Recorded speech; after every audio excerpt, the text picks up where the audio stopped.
¿Qué tal, amigos? Les habla el Padre Rafael Chávez. Sean bienvenidos nuevamente a su espacio de meditaciones. Estamos ya en domingo séptimo del tiempo ordinario, 20 de febrero. En el nombre del Padre, del Hijo y del Espíritu Santo. Amén. Concédenos, Dios Todopoderoso, que la constante meditación de tus misterios nos impulse a decir y hacer siempre lo que sea de tu agrado. Por nuestro Señor Jesucristo, tu Hijo, que vive y reina contigo en la unidad del Espíritu Santo, y es Dios por los siglos de los siglos. Amén. La liturgia de la palabra de este domingo nos trae el primer libro de Samuel, capítulo 26, versículos 2, del 7 al 9, del 2 al 13 y del 22 al 23. En aquellos días, Saúl se puso en camino con 3,000 soldados israelitas. Bajó al desierto de Zif en persecución de David y acampó en Haquilá. David y Abisai fueron de noche al campamento enemigo y encontraron a Saúl durmiendo entre los carros. Su lanza estaba clavada en tierra junto a su cabecera, y en torno a él dormían Abner y su ejército. Abisai dijo entonces a David: Dios te está poniendo al enemigo al alcance de tu mano. Deja que lo clave ahora en tierra con un solo golpe de su misma lanza. No hará falta repetirlo. Pero David replicó: No lo mates. ¿Quién puede atentar contra el ungido del Señor y quedar sin pecado? Entonces escogió David la lanza y el jarro de agua de la cabecera de Saúl y se marchó con Abisai. Nadie los vio, nadie se enteró y nadie despertó. Todos siguieron durmiendo porque el Señor les había enviado un sueño profundo. David cruzó de nuevo el valle y se detuvo en lo alto del monte, a gran distancia del campamento de Saúl.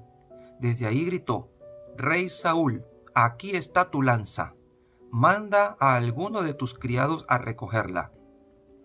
El Señor le dará a cada uno según su justicia y su lealtad, pues Él te puso hoy en mis manos, pero yo no quise atentar contra el ungido del Señor.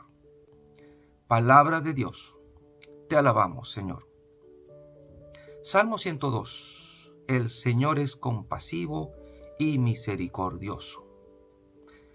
Bendice, alma mía, al Señor, y todo mi ser a su santo nombre. Bendice, alma mía, al Señor, y no olvides sus beneficios. Él perdona todas tus culpas y cura todas tus enfermedades. Él rescata tu vida de la fosa y te colma de gracia y de ternura. El Señor es compasivo y misericordioso, lento a la ira y rico en clemencia. No nos trata como merecen nuestros pecados, ni nos paga según nuestras culpas. Como dista el oriente del ocaso, así aleja de nosotros nuestros delitos. Como un padre siente ternura de sus hijos, siente el Señor ternura por sus fieles. La segunda lectura de hoy está tomada de la primera carta del apóstol San Pablo a los Corintios, capítulo 15, versículos del 45 al 49. Hermanos, la Escritura dice que el primer hombre, Adán, fue un ser que tuvo vida. El último Adán es espíritu que da la vida. Sin embargo, no existe primero lo vivificado por el espíritu, sino lo puramente humano. Lo vivificado por el espíritu viene después. El primer hombre, hecho de tierra, es terreno. El segundo viene del cielo. Como fue el hombre terreno, así son los hombres terrenos. Como es el hombre celestial, así serán los hombres celestiales. Y del mismo modo que fuimos semejantes al hombre terreno, seremos también semejantes al hombre celestial. Palabra de Dios. Te alabamos, Señor. Y el Evangelio de hoy está tomado de San Lucas, capítulo 6, versículos del 27 al 38. En aquel tiempo, Jesús dijo a sus discípulos: Amen a sus enemigos, hagan el bien a los que los aborrecen, bendigan a quienes los maldicen y oren por quienes los difaman. Al que te golpee en una mejilla, preséntale la otra. Al que te quite el manto, déjalo llevarse también la túnica. Al que te pida, dale, y al que se lleve lo tuyo, no se lo reclames. Traten a los demás como quieran que los traten a ustedes, porque si aman solo a los que los aman, ¿qué hacen de extraordinario? También los pecadores aman a quienes los aman. Si hacen el bien solo a los que les hacen el bien, ¿qué tiene de extraordinario? También los pecadores prestan a otros pecadores, con la intención de cobrárselo después. Ustedes, en cambio, amen a sus enemigos, hagan el bien y presten sin esperar recompensa. Así tendrán un gran premio y serán hijos del Altísimo, porque Él es bueno hasta con los malos y los ingratos. Sean misericordiosos, como su Padre es misericordioso. No juzguen y no serán juzgados. No condenen y no serán condenados. Perdonen y serán perdonados. Den y se les dará. Recibirán una medida buena, bien sacudida, apretada y rebosante entre los pliegues de su túnica. Porque con la misma medida con que midan, serán medidos. Palabra del Señor. Gloria a ti, Señor Jesús.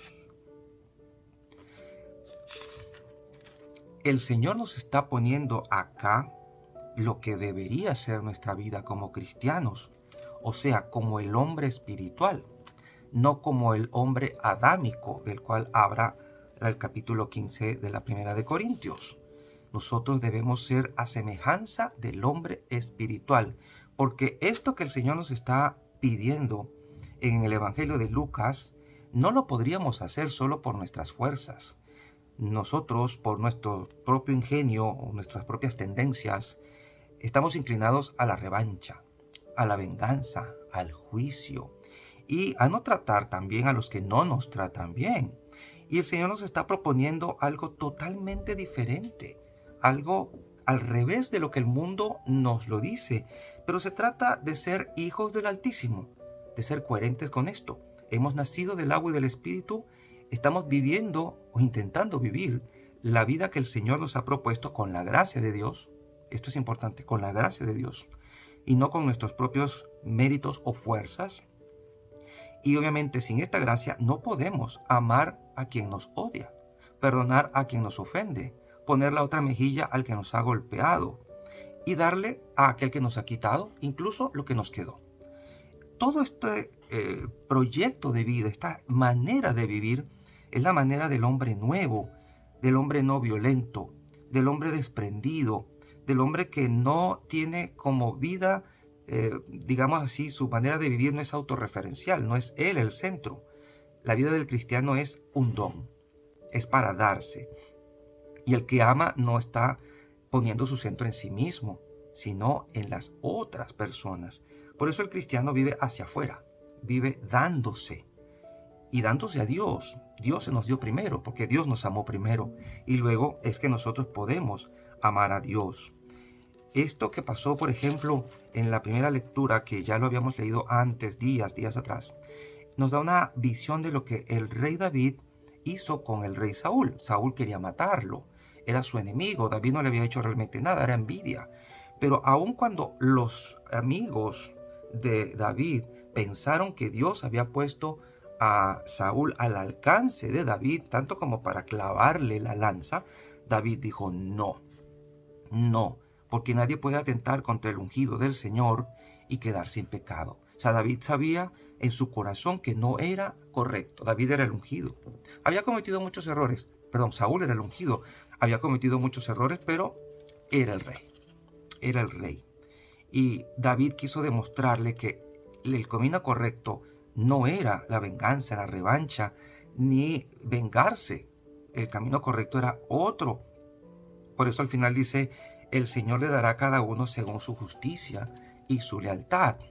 Mas sin embargo, hoy el Señor nos invita a dar un plus, o sea, un más, algo más, a no ser como la gente que no tiene fe, porque los pecadores también hacen esto mismo que nosotros solemos hacer, dar al que nos da, prestar al que nos da garantía de devolvernos, amar al que nos ama, tratar bien al que nos trata bien. Pero nosotros tenemos que dar más, tenemos que hacer más que eso.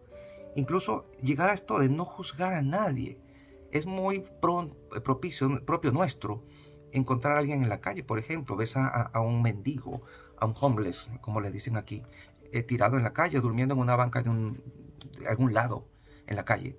Y tú dirás, pobrecito, ¿qué le pasó? ¿Por qué está así? Él mismo se lo buscó. Y uno lo mira, lo juzga, hace sus pensamientos, tal vez, y se aparta de él, hasta le tenemos miedo. Y lo mismo puede pasar con algún muchacho que está en drogas o alguna adolescente embarazada. Uno hace sus juicios y empieza a pensar por qué cayó en esto, qué le pasó, la criaron mal sus padres, etcétera, etcétera, etcétera. ¿Y cuántos padres no sufren por los malos pasos que dan sus hijos? Pero también por el juicio que la gente hace. La gente está muy pronta para emitir juicios. Y recuerda que este no es el camino al que el Señor nos ha llamado. Solo hay un juez. Y con la misma medida que midas, serás medido. ¿No quieres ser juzgado? No juzgues. Esta es una regla de oro. Y quiero leerte este comentario que me pareció muy acertado, palabra por palabra. Dice aquí, Jesús dice, no condenes. Haciendo lo mejor que puedas, deja de lado los juicios severos y la condena. Si no por la otra persona, hazlo por ti mismo. Trata de alejarte del reino del juicio, en donde todos reciben lo que se merecen, porque todos en ese reino serán juzgados con severidad, incluso tú. Más bien, entra en el reino de la misericordia de Dios. Ve al reino donde todos están invitados a perdonar y son tratados con amor, dignidad y generosidad. Incluso tú. Ofrece el regalo del perdón y se te dará, te será concedido. Ofrece el regalo de la segunda oportunidad, o la tercera, o la cuarta, o la centésima, y te será concedida a ti. Ofrece el regalo del beneficio de la duda también, y te será concedido a ti. En definitiva, ¿quieres ser perdonado? Perdona. Si hay algo que hace daño a la comunidad, a la familia, son los maltratos de la gente. El maltrato de un esposo, el maltrato de un papá, el maltrato de un jefe en una empresa. En fin, estos maltratos tenemos que tener cuidados, porque si vamos con esto de que cada quien recibirá su merecido en este reino del juicio, de donde cada quien recibirá lo que merece, realmente nosotros mereceríamos un gran castigo. Y en definitiva son una regla de oro para la convivencia humana, para nuestra convivencia como cristianos y para hacer una sociedad mejor, no solo una sociedad más justa, sino una sociedad santa, donde el reino de Dios sea más evidente, donde nosotros podamos ser ya una expresión de ese reino aquí. Al final del texto dice, den y se les dará, recibirán una medida buena. Y ahí el punto, recibirán. El Señor siempre que nos da una exigencia, nos pone el ojo también en la meta. Nos dice, miren a la meta, miren al objetivo, miren a dónde van y miren por qué les exijo esto, porque lo que van a recibir después es muy grande. Recibirán en futuro una medida buena, bien sacudida, apretada, rebosante en los pliegues de su túnica. En la antigüedad, cuando alguien recibía, por ejemplo, harina, en los pliegues de la túnica le daban la medida, se sacudía y se apretaba para que los granos quedaran bien apretaditos y luego se pudiera echar más. Se volvía a mecer y a apretar para poder echar más y más y más hasta que ya no cupiera más. Y eso es lo que quiere el Señor, darnos y repletarnos así de cosas buenas. Pero ya sabemos cuál es el camino. Y la bendición de Dios Todopoderoso, Padre, Hijo y Espíritu Santo, descienda sobre cada uno de ustedes y les acompañe siempre. Y seguiremos en contacto, si Dios lo permite, a través de este canal. Feliz domingo para todos. Chao, chao.